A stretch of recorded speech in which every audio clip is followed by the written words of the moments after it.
Welcome to the She Found Motherhood podcast. It's Dr. Alicia here, and I have an amazing guest who is going to be talking to us all about what we need to do to prepare for our maternity leave. Now, it probably seems pretty easy. You put in the paperwork and there you go, but there's really a lot more to it than that. So, the earlier you can start preparing and planning for the maternity leave, the smoother that transition will be. Sonja from Maturn, Canada, will be joining us to talk all about this transition and what her top tips are on how you can prepare to make it smoother. We'll get to it right after this quick reminder. Welcome to the She Found Motherhood podcast. We are doctors Sarah and Alicia, maternity physicians and moms who have been through it all. We want to empower you with knowledge so you can have the best pregnancy, birth, and postpartum experience you can. She Found Health and She Found Motherhood is meant for general medical information only. The content of this podcast is not intended to be a substitute for professional medical advice, diagnosis, or treatment. This information does not apply to every situation. If you have questions or if you've received different advice, please contact your healthcare provider. Always seek the advice of your physician or another qualified health provider with any questions you may have regarding a medical condition. The views expressed by She Found Health and She Found Motherhood and our guests are not representative of any of the institutions with which we are affiliated. Some of our podcast episodes are sponsored so that we can keep getting great info out there to you, our listeners. We only partner with companies that we truly believe in. Some of our links and suggestions may be affiliates, and we would appreciate you using them to help fund this important work. Now let's get to it. Welcome, Sonja. Thank you so much for joining us today. We are going to be talking about how to prepare for maternity leave on the podcast today. And you are a bit of an expert. You and a colleague, Jen, have also started a company in supporting pregnant people on their journey through their maternity leave and preparing for returning to work after maternity leave. So why don't we start by you just introducing yourself and maybe telling us a little bit about Maturn, which is the company that you've created with your colleague, Jen. Yeah, thank you so much for having me. It's a pleasure being here. So, I'm Sonja Baikogli Foley, one of the co-founders of Maturn, and I am a mom of two. I have navigated two maternity leaves, and when I went on my first maternity leave, I was rocked to my core. Like, I just had no idea what it would be like. And truly, like I just wasn't prepared for the many transitions that you go through on maternity leave. And I've always been a very career driven woman. I've spent my career in not for profit, private, and most recently I was in the public sector. I was leading the government relations for the city of Vancouver, where I was working with the federal and provincial government to advance city priorities. And having a baby was a really big deal because it was such a pause in my career. And it was something that I was really nervous about. And I wish I had the foresight and the preparation for what was to come so that I could better prepare myself for those transitions because it was such a whirlwind. Like you just take it as you go. And so Jen and I connected about over a year ago about the idea of providing more support for mothers when they transition to and from maternity leave. There are so many baby focused activities and programs when you're on maternity leave, but not a lot of programs to truly support the mother. And so we founded Maturn out of a desire to really support mothers while advancing equity. There's such an opportunity to support mothers when they go on maternity leave because it is a really pivotal time and it's a big pause in a person's career. And so we launched Maturn last year in the fall of 2021 and are working with women who have the women in our program right now have recently transitioned to maternity leave. And yeah, it's a hybrid model, the Maturn program. So we support mothers from the moment they know they're expecting a baby all the way up until those first 2 months back at work and then everything in between. And so we have online modules. We have 8 online modules. The first module is all about the before the baby arrives, so transitioning to maternity leave. And then, we talk about the identity shift, self-care, what is equitable partnership planning? And then the last 3 modules, we talk about the return back to work because that is such a crucial transition. That's a little bit about me and Maturn. Amazing. Incredible. And you've got some pretty incredible guest speakers on there. Sarah and I did. Not that Sarah and I are incredible. We're pretty awesome, Yourself but we did included. Yes, we yes. did we did one of the modules for you, but there's some pretty incredible people that you've Yeah. gotten involved in that. So it's an incredible venture that you guys have done and such a supportive thing for people because it is. It's a hard time doing that and shifting back and Yeah. forth and there's so much complexity to it, both from a just a logistics point of view, but also from an emotional point of view and a physical point of view. Yeah. The So thank you. normalization of it, right? Like we don't talk about all the things that happen because you're just expected to figure it out. And it's like, what if we actually talked about it, brought people together and shared those challenges and provided tools and resources on how to meet those challenges? There's a different way to do this. We don't have to do this the way we've done it just because we've been doing it this way for so long. And so that's a little bit about what we're going to chat about today is that creating that transition plan, looking at kind of companies' policies on leave and starting to think about how to prepare yourself for that transition to maternity leave. So Hmm. why don't we get started?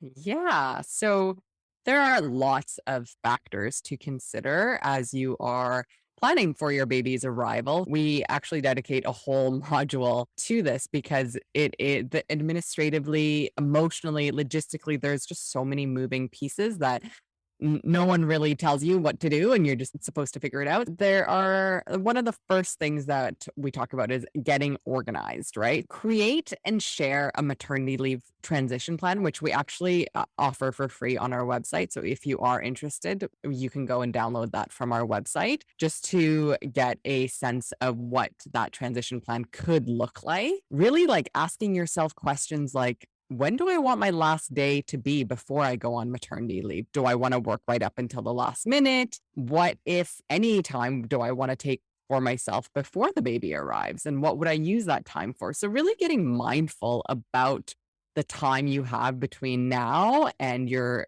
impending maternity leave. What are some of the projects that you feel are most important that you need to have continued oversight on between now and your leave?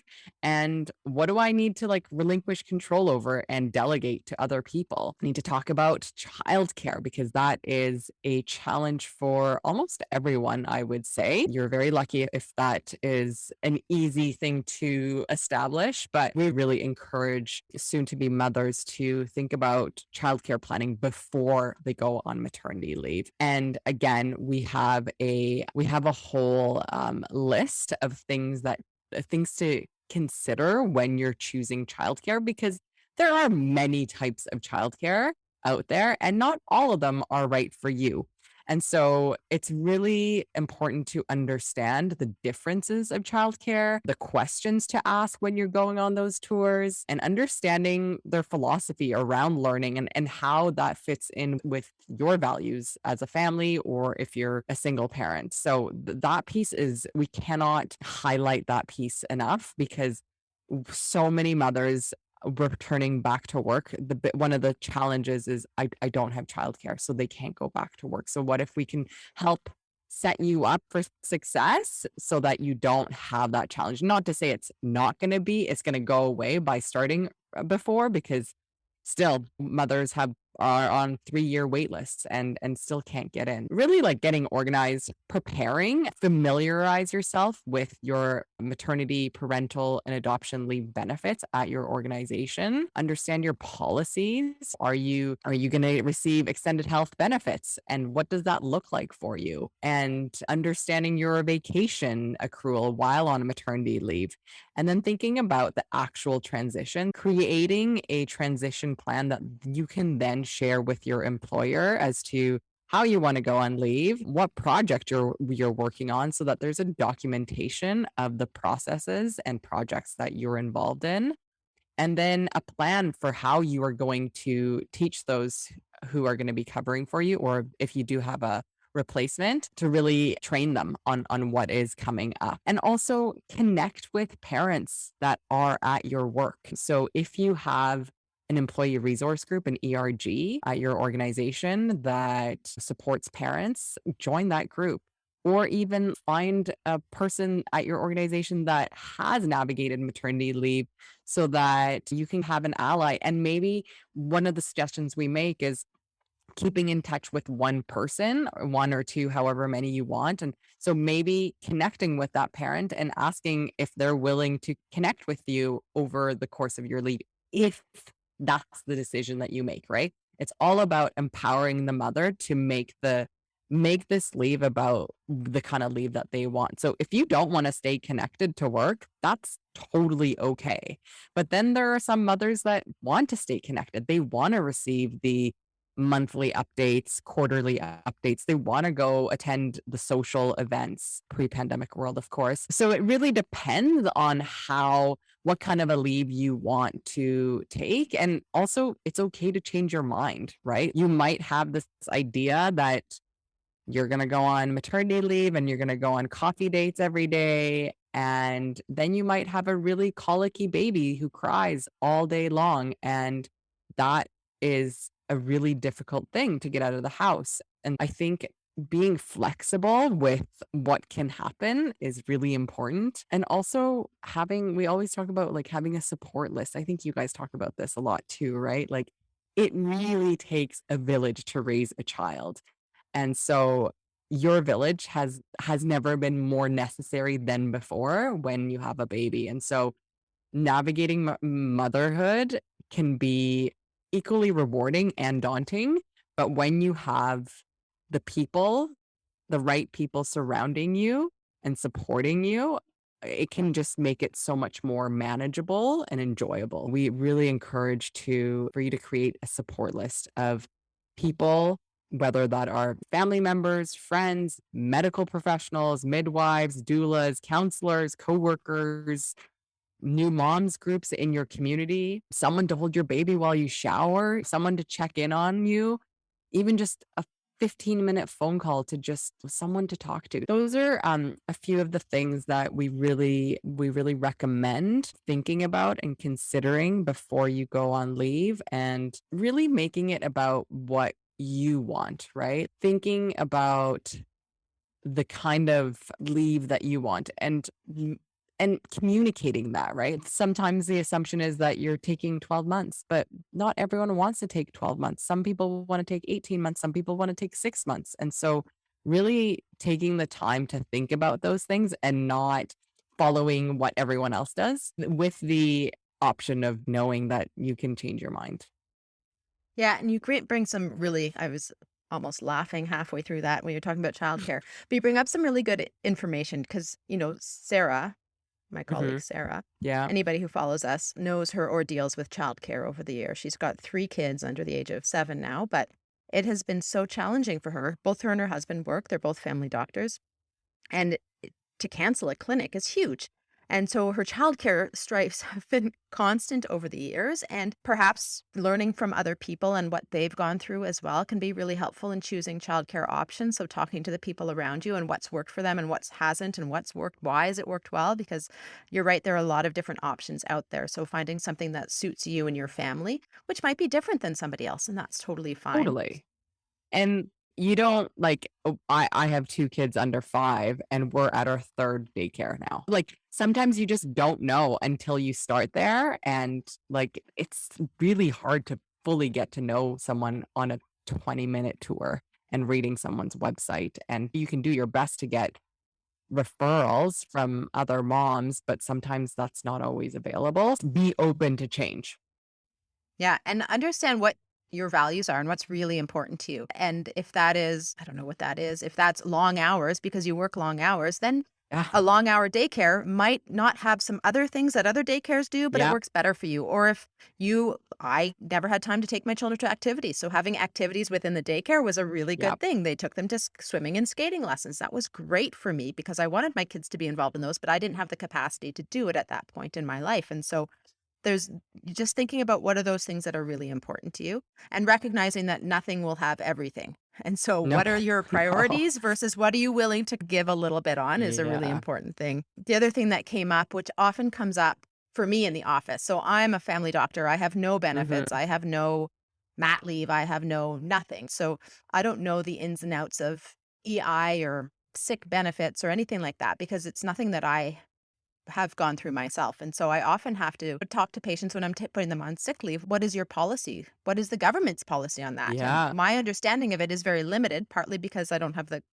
capacity to go with the ins and outs. So I put that responsibility onto my patient to figure out, what does this mean for you? What do you need from me to help support you through this journey? And understanding your company's policies, but also the governmental policies around Yes. employment Yes. insurance and sick leave and disability and all of that stuff. There's so many layers that you need to look into way ahead of going on leave because there's, even from the government's like perspective, there's maternity leave, then it turns into parental leave, and then your employer might have top up programs that are different for the maternity leave and or the parental leave. And so it can get really complex. And that's why it's so important to confirm those with your employer ahead of time because that also allows you to budget. And that's another piece that we talk about in the transition is having a baby budget because we all know babies can add up and all the things that you're buying, right? Do you have to buy everything brand new or could you go on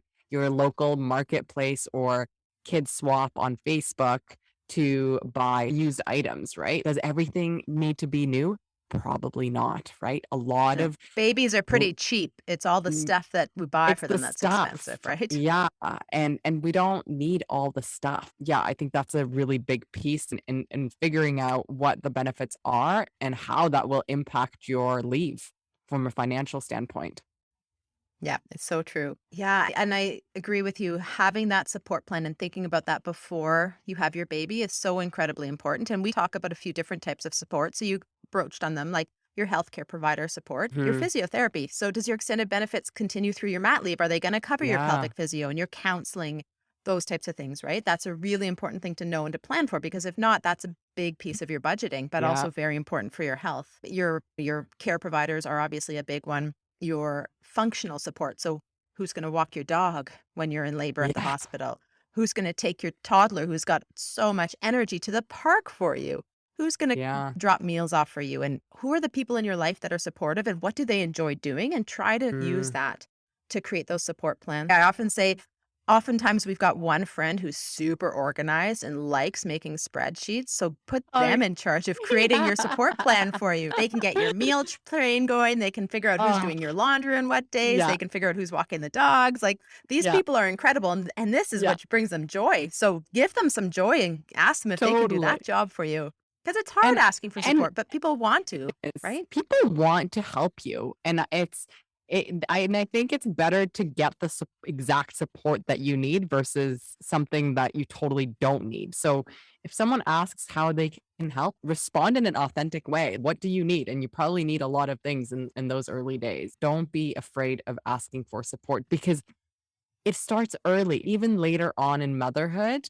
You just cannot think that you can continue to do things and that you're the best person for it. And we talk about this too, maternal gatekeeping, the belief that mothers know best and mothers know how to best change the diapers and only the mom knows how to make the baby fall asleep, et cetera, et cetera. And that stuff starts really early. And that narrative can get really dangerous and create a really challenging situation in a family household. So it's really important to just be open to support and knowing when you need it and knowing when to receive it. Yeah, and oftentimes coming up with a list of a few things that you need help and letting the person choose what they'd like to do. So you're Yeah. not asking them to do something they don't want to do. You're giving them some options. So that's really helpful. And that the check-in person is incredibly helpful. So somebody who you can Yes. talk to who loves you no matter what, whether that's your best friend or your sister or your mom or your auntie or your brother, whomever, having them just check in with a text or a phone call once a Mhm. week or once every few days, just so you know that somebody's going to check in on you. Because it can be hard to ask for help. And we know like 50% of pregnant and postpartum people now have mental health disorders, whether that's Yeah. anxiety or depression. And there's so much overlap between the two Yeah. that having somebody check in with you can be incredibly helpful. And just having somebody to talk to is a huge help. Yeah. So set that No, it up for makes sure. the world of difference. And when we surveyed mothers before creating Maturn, one of the most used words to describe maternity leave was isolation. And so that just says it all, right? Like we need to connect with one another and we need to support each other. And so it's really important to have that person in your life to be able to call at any time. Even if it's like a 15-minute check-in, right? Just someone who gets it and is willing to listen. Yeah. Hey, Sarah, Yes, Alicia. did you have any problems with newborn sleep? Oh my gosh, I sure did, especially with my first. Me too. I wish I'd known more about what to expect going into it. I know, and I wish that I had known to create a sleep plan with my partner. I know. How can you support each other to get the sleep that you need while supporting your little baby? Totally. So guess what, guys? That's why we created the Newborn Sleep 101 course. In this course, we discuss what does newborn sleep look like and how can we help support that sweet little baby to become the best sleeper they can. While also supporting you and your partner as you navigate this complex, sleep-deprived time. We talk about how to set up your nursery or your bedroom to optimize both your sleep and your newborn sleep. And we also start talking about how you can start implementing routines and schedules into your day and your newborn so that by the time they're 3 or 4 months, it's well established. Because guess what? That's when they start to really need it. If you're interested in learning more, head to our website, www.shefoundhelp.com/courses. We hope that you get better sleep than we did. Can I ask you, what are the things that you see most frequently that people, like looking back on it, wish they had done? I love learning from those who have gone before us. So what are the things that you hear more frequently? Oh, I wish I had done X, Y, or Z. I wish I had trained somebody earlier. I don't know what it is, but what are the things that when somebody's planning their transition to maternity leave or have done it, what do they, oh, if I could do it again, this is what I would do. I think what we hear the most is they wish they had more agency over it. They just think that everything will fall into place and you're just going to go on leave and come back to the same job, which is often not the case. On average, a maternity leave is around 1 year in Canada, and a lot happens in a year at an organization. And how do you want to be connected during that time? Like for myself personally, the first time I went on mat leave, went on mat leave and best wishes, see you later. And then the second time around, I was like, wait a sec, no, like I want to do it differently this time. And part of that is like really thinking about how connected you want to be, because so many mothers, we're seeing more and more women having children later on in life, right? The average age is now around 30 in Canada. And so you already have established your career to a certain point and you attach your identity to your career quite a bit. And so to just put that on pause and walk away is really tough. And I think a lot of mothers want more agency over how they go on leave, who the person they're replacing your job with. I think they'd like to have a bit more say over that because there's emotions involved with that. You're just suddenly you worked your whole career up until this point, and then suddenly someone just comes in and takes over. And so I think involving the mother, not everyone, but we hear this a lot. They want to be involved in those processes. And the other piece that is always a challenge is I wish I had looked into childcare before. I thought that I'd have my baby and I'd start looking around 3, 4 months. And they quickly learned how they're like, you just cannot get in anywhere. And so that's why we do place such a big focus on childcare early on before you go on mat leave. So I think that's a big piece. Yeah, I think I put my name on 4 different lists near the end of my pregnancy because my husband is stay at home. But I went back to work at 3 months and he needed some help. Like we put our child in 2 days a week daycare for socialization Yeah. and just so he could get stuff done around the house because we were renovating and stuff. And it was hard. It was hard to get It's it. so And it was hard. like, it worked out. Luckily, it all worked out for us. But I can see it going completely the opposite way, given the fact that Yeah. we weren't quite as prepared. Because Yeah. when you're not in it, you don't realize. No, you have no idea. And I think one of the things that, we hear also is I wish I had more self-compassion for myself during that time, because it's a time that can be filled with so many surprises. So really being open to how and when your baby arrives is really important, because I think so many people are fixated on due dates and that I have until X date. And then baby arrives early and you see this every day. And it's like, that wasn't part of the plan. And it was. So I think that self-compassion piece is really important. Yeah, awesome. We've gone through a lot. So we chatted about creating a transition plan, and you've got a link on your website, but we can Hmm. try and put that in the show notes for people if they're interested. We also talked about looking at your company's policies and benefits, so including extended benefits when you are on leave in case you do need the pelvic physio or the counseling. Hmm. We chatted a little bit about looking at childcare options early and figuring out what is best for your family. We talked about what is your communication plan with the office? Are you going to want to stay interactive or do you want to be totally off when you're on mat leave? And either is okay and everybody is different. And then we also chatted about like how long of a leave do you want? And maybe we'll talk about, we're going to do another podcast, but maybe do you want to go back full time or graduate and return to work? Those types of things. And then how to create a bit of a support plan to prepare for that postpartum period because it's amazing, but it's also can be very challenging. And so having people around you who are useful is great. How can people find you guys if they're hunting you down? Yeah, lots of ways. We're all over social media. So Maturn Canada on Instagram, we're maturn.com, Maturn on Facebook and LinkedIn. So lots of different ways to connect with us. And yeah, please do reach out if you have any interest in learning more about the program. And we support mothers regardless of how long of a leave they take. So whether you're taking 6 months, 12 months, 18 months, you're supported throughout the entire program. That's awesome. And we'll put a link in your program in the show notes so people can get it to it Awesome. easily. So thank you so much, Great. Sonia, for coming on and joining us. This was a lot of information, but I think really good tidbits of things for people to start thinking about as they're planning for their maternity leave. No, thank you. It was a pleasure to be here and appreciate you sharing your platform. Thanks for listening. Make sure to check out our website at www.shefoundhealth.ca and to sign up for our community for weekly bump blasts. Make sure to check us out on Instagram or Facebook at she.found.motherhood and head on over to your favorite podcast app and leave a review and a 5-star rating. If you enjoyed this podcast, take a pic of yourself listening to it and share it on social. Make sure to tag us on it so we know to keep making them.